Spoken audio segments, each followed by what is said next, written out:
హిందువుల మనోభావాలకు దెబ్బతీస్తూ వైసీపీ కుట్ర రాజకీయాలకు తెరతీసిందని ఏపీ సాధు పరిషత్ అధ్యక్షుడు స్వామి శ్రీనివాసానంద సరస్వతి ఆరోపించారు. మతాల మధ్య చిచ్చు పెట్టాలని వైసీపీ నాయకులు చూస్తున్నారని ఆయన అన్నారు. ప్రశ్న రావణ్, జడ శ్రవణ్ కుమార్, ప్రకాష్ రాజ్ ప్రతిరోజు హిందూ మతం, హిందువులపై విషాన్ని చిమ్ముతున్నారని ఆగ్రహం వ్యక్తం చేశారు. ప్రశాంతంగా ఉన్న ఏపీలో అలజడి రేపడానికి వైసీపీ కుట్ర చేస్తోందని అంటున్న శ్రీనివాసానంద సరస్వతితో మా ప్రతినిధి Ramakrishna face to face. Hindu మతం మీద, హిందూ నాయకుల మీద కొంతమంది విషయాన్ని చెబుతున్నారు. అయితే ఇదే అంశంపై మనతో మాట్లాడడానికి స్వామి శ్రీనివాసానంద సరస్వతి ఉన్నారు. మరింత సమాచారం తెలుసుకుందాం.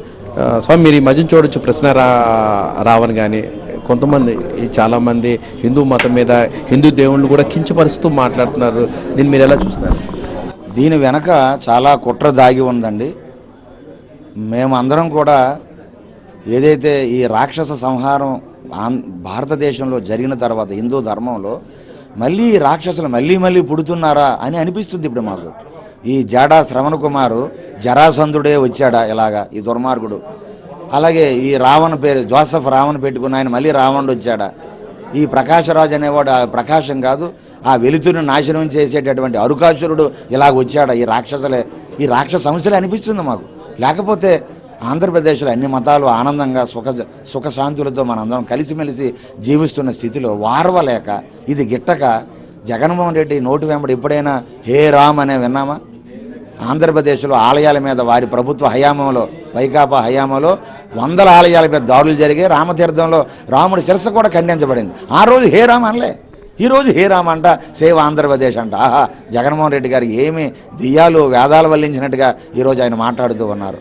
కాబట్టి ఖచ్చితంగా వైకాపా నాయకులు జగన్మోహన్ రెడ్డి ప్రోద్బలముతో ఈ దుష్ట చతుష్టయము ఆంధ్రప్రదేశ్లో ప్రశాంతమైన వాతావరణాన్ని డిస్టర్బ్ చేసి మతాల మధ్య చిచ్చు పెట్టాలి, మత యుద్ధాలు జరగాలి, రాష్ట్రం అల్లకొల్లోలం అయిపోవాలి, హిందువులు ఇతర మతస్థులు కొట్లాడుకోవాలి.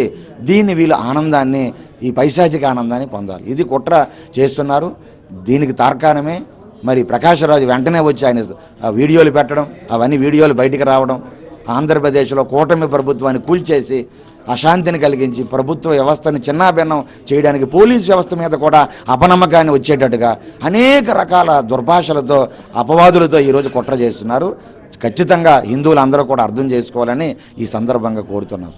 మతాల మధ్య, కులాల మధ్య చిచ్చు పెట్టే వారిని అరెస్ట్ చేస్తుంటే దాన్ని కూడా వక్రీకరించి దాన్ని ఎలా చూస్తారు? ఖచ్చితంగా ఇది వాళ్ళ నైజ గుణం. అది జగన్మోహన్ రెడ్డి గారు ఎప్పుడూ ఆయన చెప్పారు, నేను క్రైస్తవుని, 4 గోడల మధ్య బైబిల్ చదువుకుంటానని. చదువుకోండి, మీకు క్రైస్తవ మతం పూజించుకోండి. కానీ కోట్లాది మంది హిందూ నాయకులు మీకు అనుకున్నారు, మీ పార్టీలో ఉన్నారు. హిందువులు ఓట్లు అక్కర్లేదా? హిందూ నాయకత్వం మీకు అక్కర్లేదా? మీరు ఎలా దాన్ని ప్రోత్సహిస్తారు? మీరు న్యాయ సలహాలు ఇస్తారా?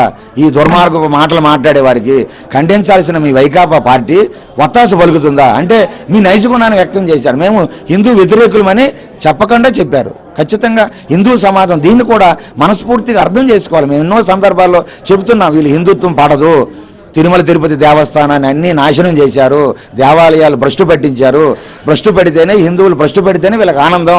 కాబట్టి హిందువులు అందరూ కూడా ఏకం అవ్వండి అని పిలిపించాం.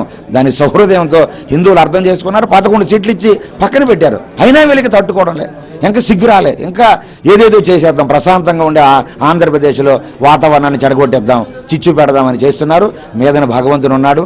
ఖచ్చితంగా ఇలాంటి దుర్మార్గపు ఆలోచనలు ఉండేవారికి భగవంతుడు కఠినమైన శిక్ష కూడా వేస్తారని మేము చాలా విశ్వాసంతో ఉన్నామండి. స్వామీజీ, ఇది మొత్తం మీద పరిస్థితి. వీడియో జర్నలిస్ట్ రాజశేఖర్తో రామకృష్ణ, ఏబీ జ్యోతి, విశాఖపట్నం.